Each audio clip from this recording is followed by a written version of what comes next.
তুমি আমাকে এত ভালোবাসো, সত্যি আমি জানতাম না। তোমার মতো স্বামী পেয়ে না আমি ভাগ্যবান। তাই? এসব বলে কি তুমি তোমার বয়ফ্রেন্ডকে পালাতে সাহায্য করছো? মানে তুমি এগুলো কি বলছো? আর তুমি কি করে জানলে এগুলা? এই, তুমি কি ভেবেছিলে আমি বোকা? আমাকে তোমার বোকা মনে হয়? হ্যাঁ, আসলেই আমি বোকা। আমি যদি বোকা নাই হতাম তাহলে তো এতদিন তোর সাথে সংসার করতে পারতাম না। আরে এই, তুই আমার বাড়িতে থেকে আমার বাড়িতে খেয়ে তুই আরেকটা ছেলেকে আমার বাসায় এনে আমারই বেডরুমে তার সাথে ফষ্টি নষ্টি করে বেড়াচ্ছিস। আরে ভালোবাসার দিক থেকে তো তোর সাথে আমি কোনো কমতি রাখিনি, তারপরে তুই কি না আমার সাথে বেইমানি করে আরেকটা ছেলেকে নিয়ে তার সাথে রঙ্গলীলা করে বেড়াচ্ছিস।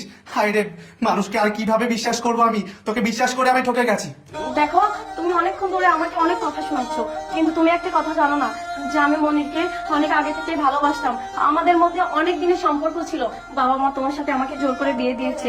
আমি অনেক চেষ্টা করেছি মনিরকে ভুলে যেতে, কিন্তু বিশ্বাস করো আমি একটা সেকেন্ডের জন্য ওকে ভুলে যেতে পারিনি। আর এর জন্য তোমার আড়ালে ওর সাথে আমি আমার সম্পর্ক